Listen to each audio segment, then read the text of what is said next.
Today I'm gonna show you a very simple pot roast. The oven is preheating to 325, and I have a chuck roast here that's about 2.5 to 3 inches thick and 4 pounds in weight. That's for 8 to 10 people, okay? See what I'm doing here? Every side, every surface of the meat should be evenly browned in a little olive oil. Once we take the meat out, once it gets that beautiful crust, we're going to turn the heat back a bit. We add some butter to the olive oil and the meat drippings, a few tablespoons of butter to the bottom of the pan. And we're going to throw in a giant bundle of herbs, parsley and thyme. I like rosemary too in all things Tuscan. Anyway, you throw in your herb choice. A couple of large fresh bay leaves. They keep for weeks, so I always buy fresh. A couple of whole bulbs of garlic, just cut the ends off. And you just mush it out in the end and mix it into the sauce, delicious. And then your usual suspects, carrot, celery, and onions.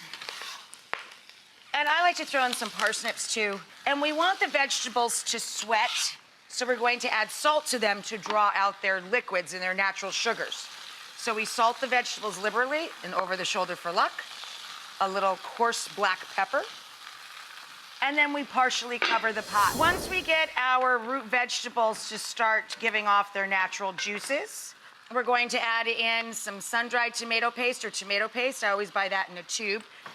So I'm gonna stir in a few tablespoons of that.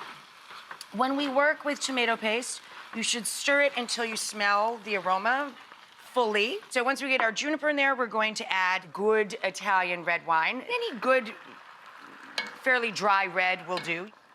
We're gonna add a little bit of bone broth or beef stock, homemade or store-bought, and slide our meat back in and pop this into that 325 oven until the meat is very tender. When you poke it with a fork, it should literally start to pull apart on you. You can serve it with big, thick cut potatoes with more of the rosemary, some crushed garlic, salt, and pepper. Here's our beautiful roast potatoes to go with our Tuscan pot roast.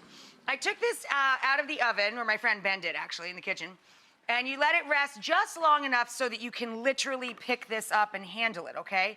Then I carved the pot roast into big, beautiful chunks, going against the grain and pulling it apart into big Tuscan-style pot roast.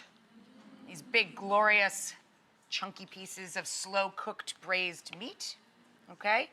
We pile that along one side of the platter. Okay, calm it down, it's food. Then along this side, we put all of those crispy oven roast potatoes. Oh, you look good. You look delicious. I fished out our bay leaf and our herb bundle, right? And I squished out into our sauce all of that roasted garlic.